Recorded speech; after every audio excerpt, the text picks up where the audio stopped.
नमाज पढ़ने वाले के बारे में हजरत उस्मान गनी रदियल्लाहु ताला अन्हु आप इरशाद फरमाते हैं, लोगों नमाज पढ़ने वाले को 9 इनामात मिलते हैं। ए उस्मान गनी वो 9 इनामात कौन से हैं? फरमाया पहला इनाम ये है, अल्लाह नमाज पढ़ने वाले को अपना महबूब बना लेता है, वो अल्लाह का प्यारा बन जाता है, अल्लाह उससे मोहब्बत करता है। दूसरा इनाम नमाज पढ़ने वाले को जो अल्लाह अता करता है, अल्लाह करीम उसे सेहत वाली जिंदगी अता करता है, अल्लाह सेहत अता फरमाता है। तीसरा इनाम ये है, फरिश्तों को उसकी हिफाजत पे लगा देता है। चौथा इनाम अल्लाह करीम नमाजी को ही अता फरमाता है, अल्लाह करीम उसके घर में बरकत पैदा फरमा देता है।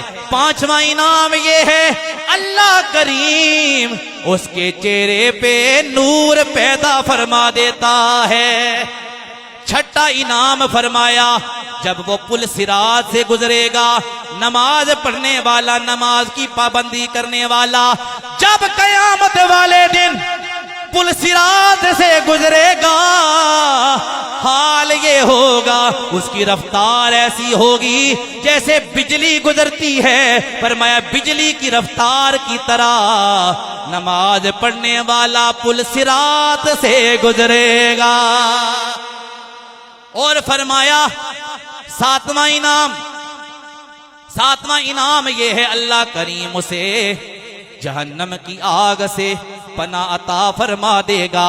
आठवां इनाम ये है, अल्लाह करीम कयामत वाले दिन उसे उसके साथ नूर पैदा कर देगा, दाएं भी नूर बाएं भी नूर, हर तरफ नूर ही नूर होगा, उसके साथ नूर चल रहा होगा। कयामत वाले दिन उसे नूर अता किया जाएगा। और फरमाया 9वां इनाम नमाज पढ़ने वाले को ये दिया जाएगा। फरमाया नमाज पढ़ने वाला कयामत वाले दिन उन लोगों के साथ खड़ा होगा जिनके बारे में अल्लाह ने फरमाया, ला खौफुन अलैहिम वला हुम यहज़नून।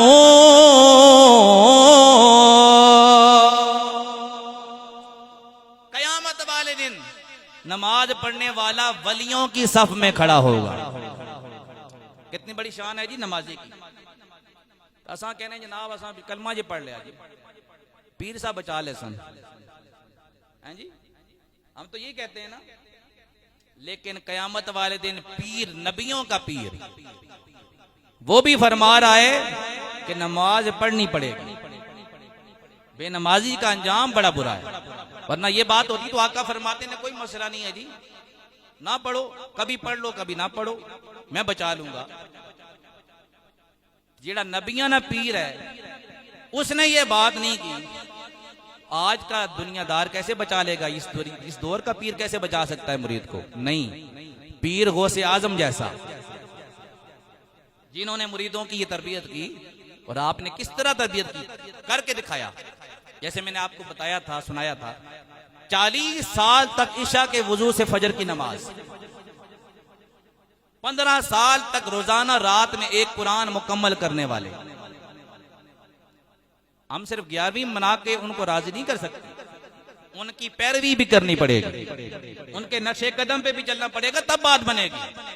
इसलिए कोशिश फरमाएं नमाज पढ़ें।